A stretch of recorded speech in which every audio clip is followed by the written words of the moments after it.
Why is OSHA important to you? OSHA began because, until 1970, there were no national laws for safety and health hazards. On average, 15 workers die every day from job injuries. Over 5,600 Americans die from workplace injuries annually. Over 4 million non-fatal workplace injuries and illnesses are reported. OSHA stands for the Occupational Safety and Health Administration, an agency of the U.S. Department of Labor. OSHA's responsibility is worker safety and health protection. On December 29, 1970, President Nixon signed the OSH Act. This act created OSHA, the agency, which formally came into being on April 28, 1971. The mission of OSHA is to save lives, prevent injuries, and protect the health of America's workers. Some of the things OSHA does to carry out its mission are developing job safety and health standards and enforcing them through work site inspections, maintaining a reporting and record-keeping system to keep track of job-related injuries and illnesses, and providing training programs to increase knowledge about occupational safety and health. What rights do you have under OSHA? You have the right to a safe and healthful workplace, to know about hazardous chemicals, to information about injuries and illnesses in your workplace, to complain or request hazard correction from your employer, to training, to hazard exposure and medical records, to file a complaint with OSHA, to participate in an OSHA inspection, to be free from retaliation for exercising safety and health rights. The creation of OSHA provided workers the right to a safe and healthful workplace.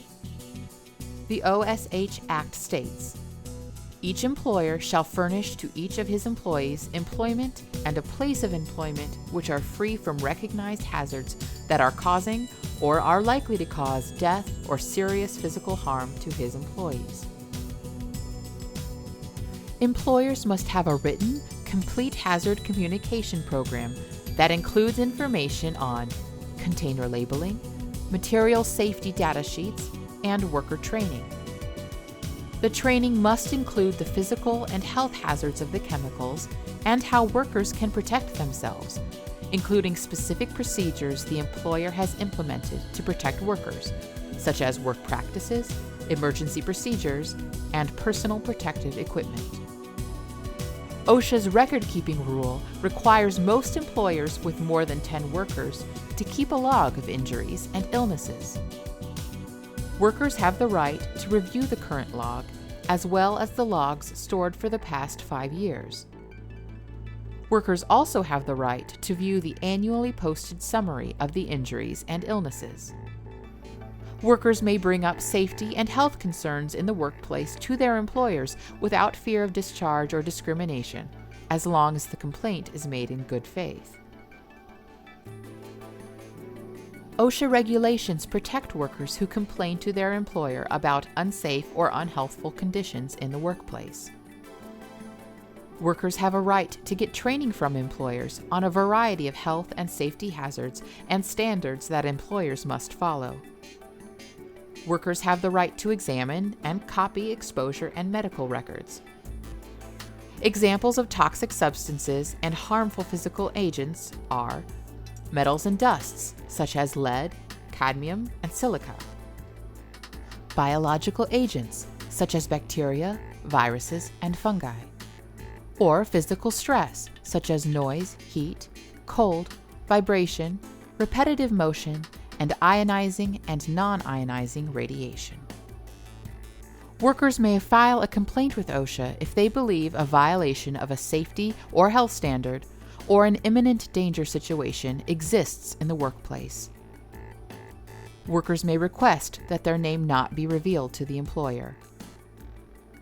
If a worker files a complaint, they have the right to find out OSHA's action on the complaint and request a review if an inspection is not made. An employee representative has the right to accompany an OSHA inspector. Workers can talk to the inspector privately. Workers may point out hazards, describe injuries, illnesses, or near misses that resulted from those hazards, and describe any concern they may have about a safety or health issue. Workers can find out about inspection results, abatement measures, and may object to dates set for violation to be corrected. Workers have the right to be free from retaliation for exercising safety and health rights. Workers have a right to seek safety and health on the job without fear of punishment. This right is spelled out in Section 11C of the OSH Act. Workers have 30 days to contact OSHA if they feel they have been punished for exercising their safety and health rights. Employers must provide a workplace free from recognized hazards and comply with OSHA standards. Provide training required by OSHA standards. Keep records of injuries and illnesses.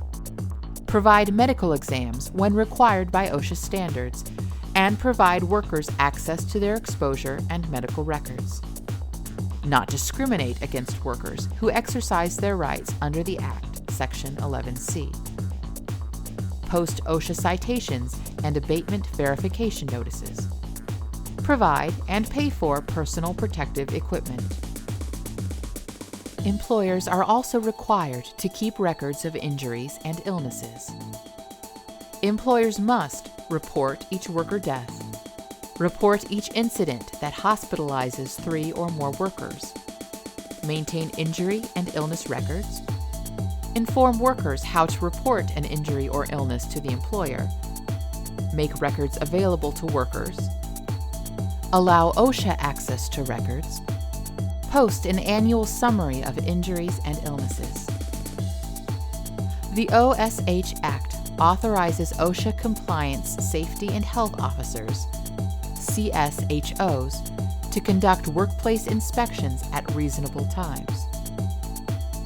OSHA conducts inspections without advance notice, except in rare circumstances, for example, imminent danger. In fact, anyone who tells an employer about an OSHA inspection in advance can receive fines and a jail term. OSHA conducts inspections by its own priority list. First priority is any situation that involves imminent danger. OSHA will conduct an inspection when they are reasonably certain an immediate danger exists. Second priority is fatalities or catastrophes. When a death is reported, OSHA will inspect as soon as possible. Third priority is complaints and referrals. A worker or worker representative can file a complaint about a safety or health hazard for OSHA to follow up on. Fourth priority is programmed inspections.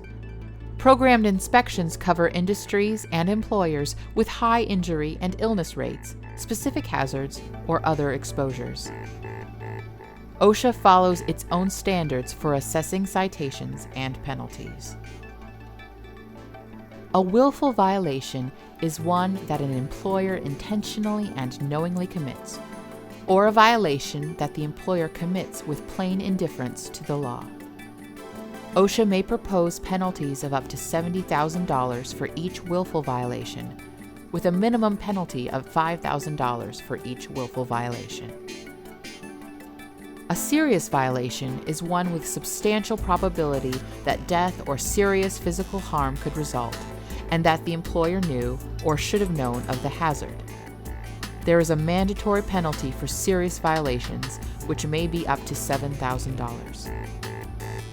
An other than serious violation has a direct relationship to safety and health, but probably would not cause death or serious physical harm. OSHA may propose a penalty of up to $7,000 for each other than serious violation. A repeated violation is the same or similar to a previous violation. OSHA may propose penalties of up to $70,000 for each repeated violation.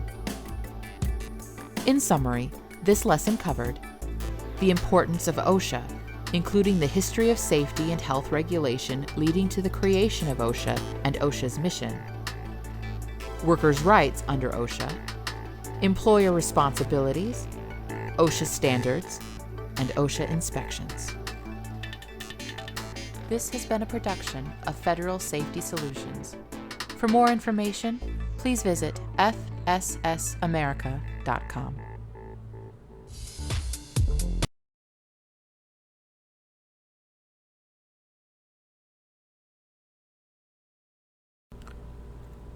This has been a production of Federal Safety Solutions. For more information, please visit fssamerica.com.